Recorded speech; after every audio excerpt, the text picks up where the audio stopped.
Atenção! Começa agora uma teleaula de Física do ensino médio. Você vai assistir a teleaula de número 2. Bons estudos!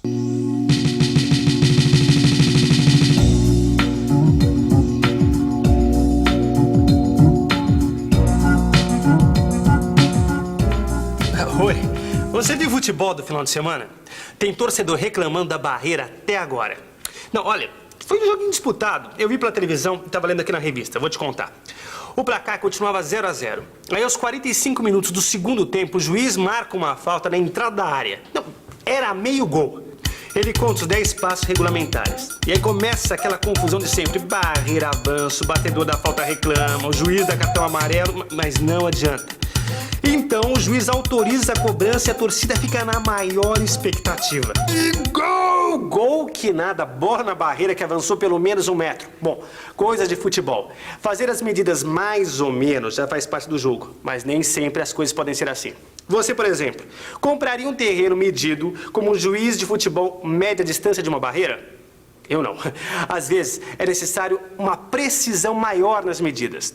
Na física, para fazer um gol, ou melhor, para resolver um problema, é preciso medidas precisas. A nossa teleaula de hoje está começando agora. Hoje você vai ver a importância das grandezas, padrões e unidades para as medições. Vai aprender o que são grandezas fundamentais e grandezas derivadas. E vai ficar sabendo da utilidade do Sistema Internacional de Unidades.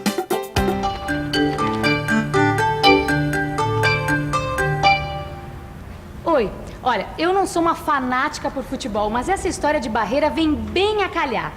Você sabia que durante muito tempo as medidas de comprimento foram feitas da mesma maneira que o juiz mede a distância da barreira? É verdade, as pessoas usavam partes do corpo como instrumento de medida. Não, era um tal de dizer que o objeto tinha a largura de um dedo, o tamanho de um pé, de um palmo, de um braço. Olha, Maristela, eu achei um negócio que tem tudo a ver com esse assunto. Ó. Essa aqui é a Rosinha, ela é monitora aqui comigo. E como eu, ela é louca por física. O que você achou? Escuta só. A largura de um dedo, o tamanho de um palmo, pé ou braço, o comprimento de um passo foram utilizados como medidas de comprimento durante séculos por todos os povos da antiguidade. Na verdade, até hoje ainda é comum a gente ouvir dizer que uma mesa tem tantos palmos. Pois é, mas aqui está dizendo que à medida que o comércio entre os povos foi se desenvolvendo, surgiu a necessidade de criar padrões utilizados por todos. Mas não adianta nada criar padrões se você não tem como comparar um padrão com o outro. E para fazer comparações entre os padrões, é que criaram os instrumentos de medida. Mas aqui está dizendo que esses instrumentos de medida foram sendo tão aperfeiçoados que exigiram padrões de medidas mais precisas. É verdade. E com essa história da necessidade de fazer medidas cada vez mais precisas, a física saiu lucrando. Porque você sabe, na física, quanto mais preciso, melhor.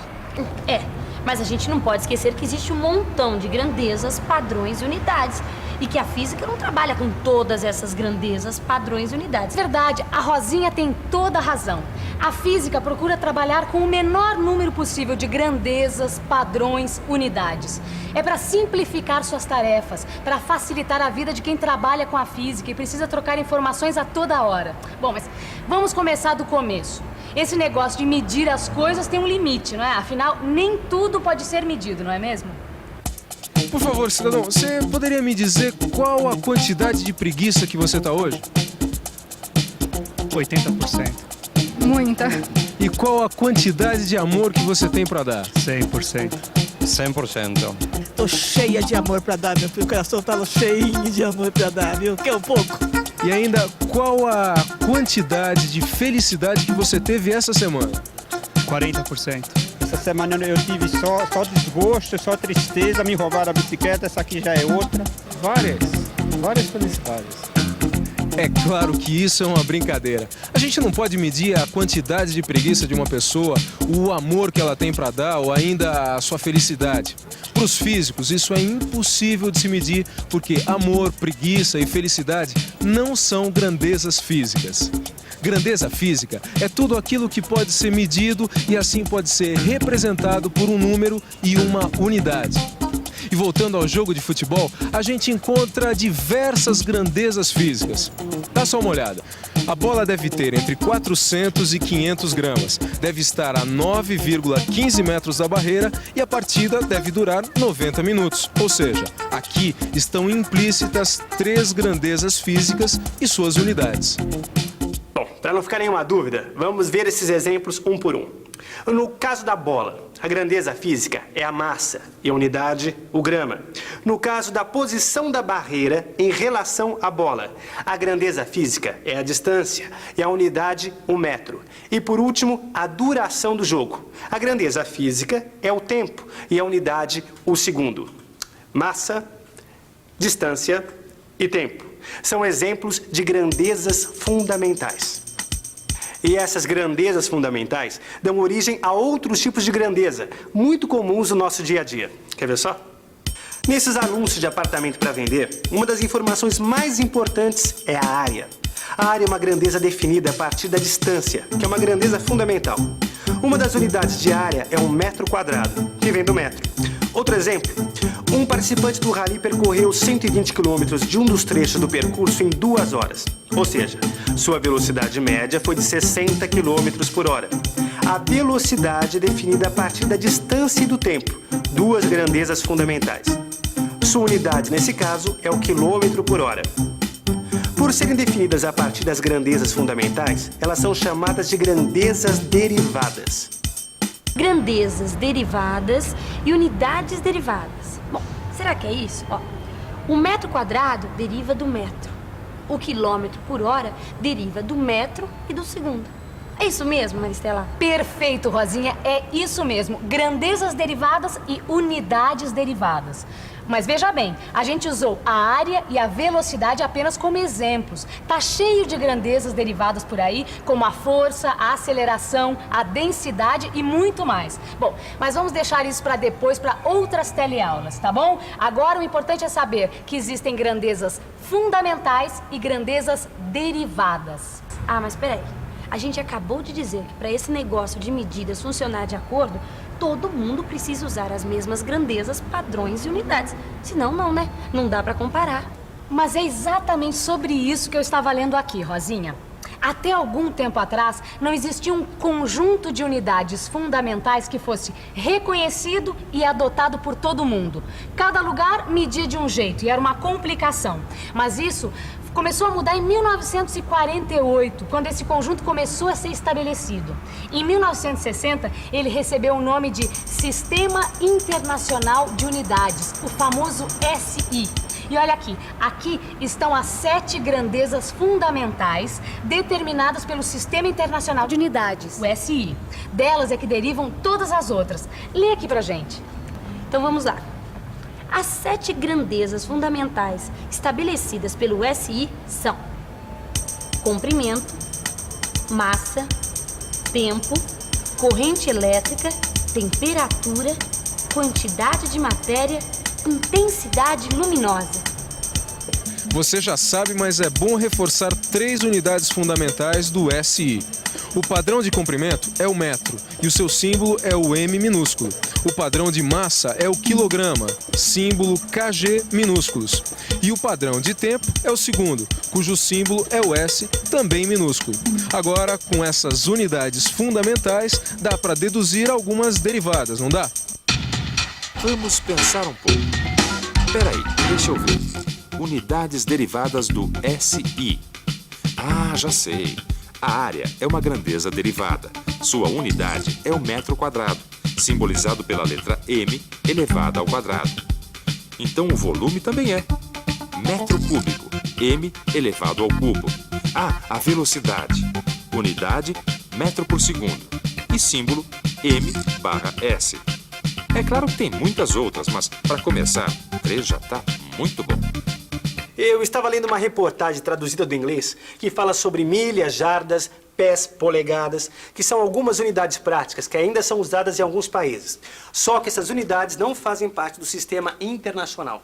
Aqui mesmo no Brasil, muitas vezes a gente ouve falar em arrobas, alqueires, que também são unidades que não fazem parte do SI. Agora, só que essas unidades, estão tomando chá de sumiço. Elas vão desaparecer.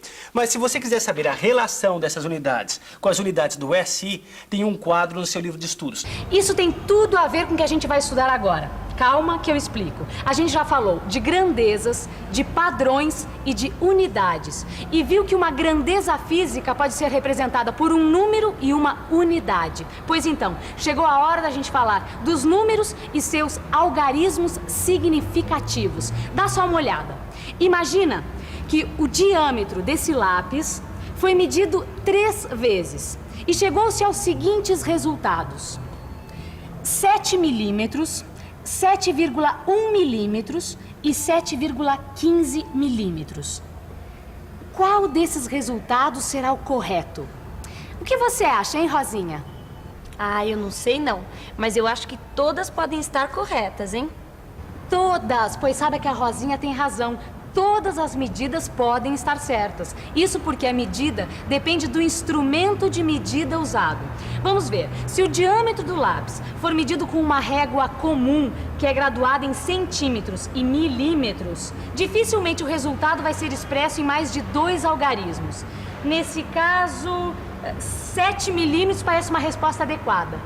Já se a medida for feita usando um paquímetro ou um micrômetro, o número de algarismos significativos pode chegar a 3 tranquilamente. Olha, 7,34 milímetros, por exemplo. Os dois são instrumentos de medida bastante precisos.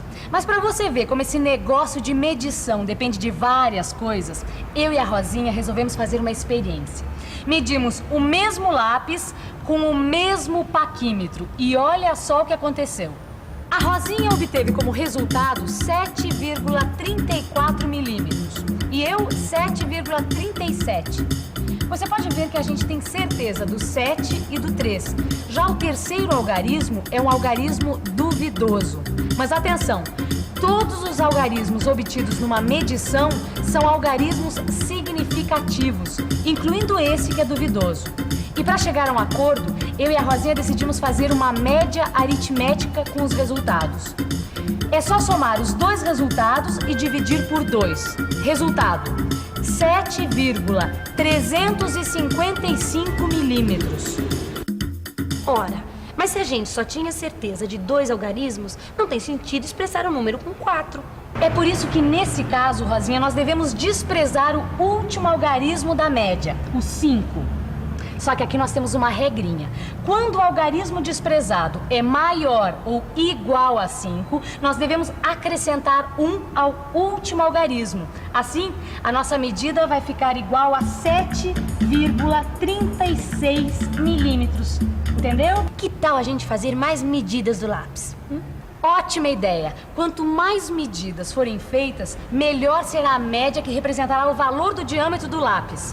Bom, e já que o assunto é precisão, é melhor a gente partir para a revisão, para que tudo que foi estudado hoje fique bem preciso na sua cabeça. E atenção, se liga aí que é hora da revisão. Na teleaula de hoje, você viu que existem situações em que as grandezas podem ser medidas com maior ou com menor precisão. Aprendeu que durante muito tempo, a medição foi feita usando como referência partes do corpo humano. Mas que com a evolução do comércio, surgiu a necessidade de criar padrões mais precisos e instrumentos de medidas capazes de compará-los. Você ficou sabendo o que são grandezas fundamentais, como a distância, a massa e o tempo. E também o que são grandezas derivadas, como a área e a velocidade. E por último, viu o que são os algarismos significativos e qual sua importância na medição. É muito fácil perceber que o nosso dia a dia está cheio de grandezas, unidades, padrões, instrumentos de medida. A vida moderna exige, mas é sempre bom lembrar que fomos nós, seres humanos, que criamos isso. E que toda medida é um esforço que a gente faz para compreender e interpretar a natureza. Assim, não existe uma medida perfeita, mas é claro que existem tipos de medição adequados para cada caso. Na Fórmula 1, por exemplo, o tempo precisa ser medido em milésimos de segundo. Já a gente não precisa de tanta precisão para saber que a nossa teleaula de hoje chegou ao fim. Agora é com você. Até a próxima e bons estudos, hein? Tchau. Tchau.